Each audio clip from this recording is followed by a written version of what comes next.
সকালে রোদ মেঘের খেলা চললেও বেলা গড়ালেই আবহাওয়ার পরিবর্তন। উত্তর থেকে দক্ষিণবঙ্গে জেলায় জেলায় দুর্যোগের ভ্রুকুটি। ঝেঁপে বৃষ্টি নামার পর জল জমতে পারে নিচু এলাকায়, বাড়তে পারে নদীর জল স্তর। দুর্যোগ দুর্ভোগ চলতি সপ্তাহ জুড়েই চলবে বাংলায়। জানা গিয়েছে বাংলাদেশ এখন বন্যার হুমকিতে রয়েছে। ভারী বর্ষণ ও ভারত থেকে আসা জলের জেরে বন্যায় সবচেয়ে বেশি ক্ষতিগ্রস্ত হয়েছে ফেনীর পরশুরাম, ফুলগাজী ও ছাগলনাইয়া উপজেলা। বন্যায় সবচেয়ে বেশি ক্ষতিগ্রস্ত হয়েছে 8টি জেলা। এর মধ্যে রয়েছে সুনামগঞ্জ, মৌলভীবাজার, হবিগঞ্জ, ফেনী, চট্টগ্রাম, নোয়াখালী, কুমিল্লা ও খাগড়াছড়ি। মুহুরী, কাহুয়া ও সিলোনিয়া নদী তীর ভেঙে জায়গায় জায়গায় জল ঢুকতে শুরু করেছে। ঘরবাড়ি ও রাস্তাঘাট জলের তলায় চলে গিয়েছে, যে কারণে লাখ লাখ মানুষকে বিপাকে পড়তে হয়েছে। নিম্নচাপের প্রভাব কাটতে না কাটতেই আবারও নিম্নচাপ তৈরি হওয়ার সম্ভাবনা দেখা দিয়েছে। আগামী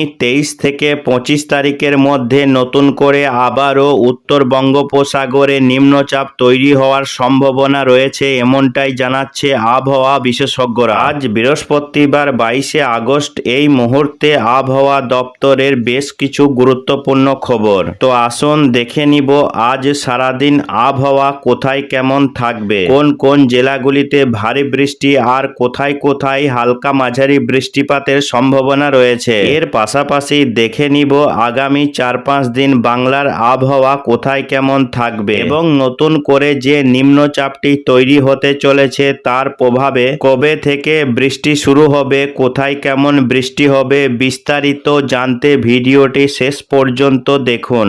আজ বৃহস্পতিবার সকালের দিকে আজ দক্ষিণবঙ্গের বেশিরভাগ এলাকাতেই আকাশ আংশিকভাবে মেঘাচ্ছন্ন থাকবে। কখনো মেঘলা কখনো পরিষ্কার আকাশ, এই রকমই কিন্তু আজকে সকালের দিকে আবহাওয়া থাকবে দক্ষিণবঙ্গের বিভিন্ন জেলাতে। তবে উত্তরবঙ্গের মালদা থেকে শুরু করে একেবারে দিনাজপুর হয়ে উপরের এলাকাগুলিতে কিছুটা মেঘলা আকাশ থাকবে দিনের বিভিন্ন সময়ে। বেশিরভাগ সময় জুড়ে উত্তরবঙ্গের জেলাগুলিতে কিছুটা মেঘলা আকাশ থাকার সম্ভাবনা রয়েছে। পাশাপাশি বাংলাদেশের সমগ্র বিভাগ সহ বিস্তীর্ণ এলাকা জুড়ে আকাশ আংশিকভাবে মেঘাচ্ছন্ন থাকবে। তার মধ্যে ঢাকা সহ এদিকে পূর্ব দিকের এলাকাগুলি মেঘের প্রভাব বেশি থাকবে এবং বৃষ্টির সম্ভাবনা বেশি রয়েছে। পশ্চিমবঙ্গের দক্ষিণের এলাকাগুলির তুলনায় আজকে উত্তরবঙ্গের মালদা এবং 2 দিনাজপুর জেলায় কিছুটা বৃষ্টি হওয়ার সম্ভাবনা বেশি রয়েছে। তার কারণ হচ্ছে যে নিম্নচাপ তৈরি হয়েছিল, যার কারণে গত বেশ কয়েকদিন ধরেই বৃষ্টি হয়েছে বাংলার বিভিন্ন জেলায়। এই নিম্নচাপটি আজকে বৃহস্পতিবার এই মুহূর্তে বাংলাদেশের রাজশাহী বিভাগ পেরিয়ে এই মুহূর্তে পশ্চিমবঙ্গের মালদা এবং বীরভূম ও মুর্শিদাবাদ এই জেলার উপরে অবস্থান করছে নিম্নচাপটি। যদিও এই মুহূর্তে নিম্নচাপের সেই ক্ষমতা আর নেই, মূলত ঘূর্ণাবর্ত রূপে অবস্থান করছে, যার কারণে আর ভারী বৃষ্টির সম্ভাবনা নেই এই নিম্নচাপের প্রভাবে। তবে বৃষ্টি রয়েছে এই সিস্টেমটির কারণে বৃহস্পতিবার বৃষ্টির সম্ভাবনা রয়েছে। হালকা থেকে মাঝারি বৃষ্টি মালদা এবং 2 দিনাজপুর জেলায় হালকা থেকে মাঝারি বৃষ্টি হবে। এর পাশাপাশি কিছুটা হালকা ছিটে ফোটা বৃষ্টি লক্ষ্য করা যাবে বীরভূম মুর্শিদাবাদ জেলার বিভিন্ন এলাকাতে। অন্যদিকে উপকূলবর্তী জেলাগুলিতে বৃষ্টি হবে 2 চব্বিশ পরগনা, মেদিনীপুর এই জেলাগুলির বিভিন্ন এলাকা, বিশেষ করে সমুদ্র তীরবর্তী এলাকাগুলিতে কিছুটা হালকা থেকে মাঝারি বৃষ্টি হবে।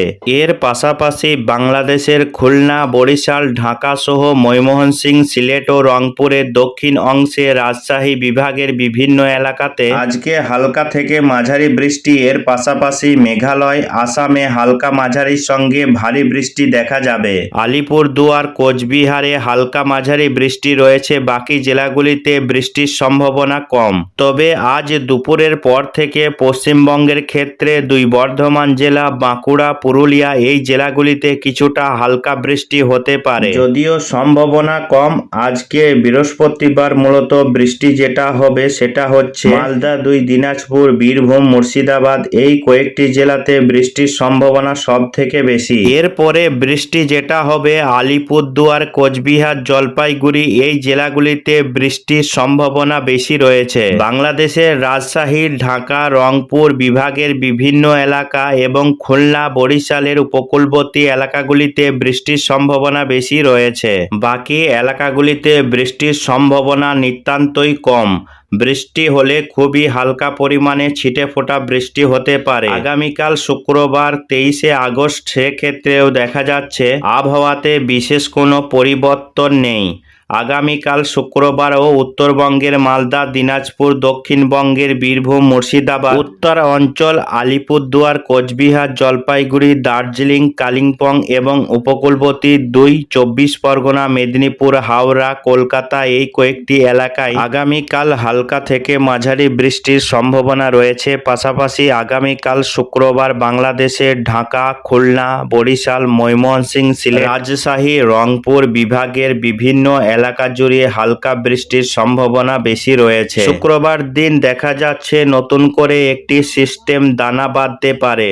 উপকূলবর্তী উত্তর 24 পরগনা এবং দক্ষিণ 24 পরগনা এবং খুলনা, বরিশালের এই উপকূলবর্তী এলাকায় কোনো একটি এলাকায় কিন্তু নতুন করে একটি সিস্টেম দানা বাঁধতে পারে, যার কারণে নতুন করে আবারও বৃষ্টির সম্ভাবনা রয়েছে। তবে সব বিভাগে বা সব জেলাতেই নয়, শুধুমাত্র উপকূলবর্তী তীরবর্তী জেলাগুলিতেই আগামী শনিবার দিন বৃষ্টির মাত্রা কিছুটা বাড়তে পারে। ভারী বৃষ্টি হতে পারে দক্ষিণ 24 পরগনা এবং বাংলাদেশের খুলনা বিভাগের সমুদ্র তীরবর্তী এলাকাগুলিতে। শনিবার বৃষ্টি হবে, রবিবার দিন বৃষ্টির মাত্রা বাড়তে পারে এবং সেই বৃষ্টি বাড়বে মূলত উড়িষ্যার দিকে। অর্থাৎ যেহেতু সিস্টেমটি উত্তর বঙ্গোপসাগরে তৈরি হওয়ার পর সেটা দক্ষিণ 24 পরগনা, মেদিনীপুর হয়ে উড়িষ্যাতে প্রবেশ করবে, যার কারণে আগামী রবিবার দিন বৃষ্টি বাড়তে পারে। দক্ষিণ 24 পরগনা, মেদিনীপুর তার সঙ্গে ঝাড়গ্রাম হয়ে উড়িষ্যার এলাকাগুলিতে বৃষ্টি বাড়বে। এই নিম্নচাপটি উড়িষ্যার ভেতরে প্রবেশ করবে, ফলে উড়িষ্যার পশ্চিম দিকে বৃষ্টির মাত্রা বাড়বে। তবে রবিবার উপরের জেলাগুলিতে বৃষ্টির খুব একটা সম্ভাবনা নেই, শুধুমাত্র উপকূলবর্তী জেলাগুলিতে বৃষ্টি রয়েছে এবং সোমবার দিন বৃষ্টি রয়েছে উপকূলবর্তী জেলা সহ দক্ষিণবঙ্গের বিভিন্ন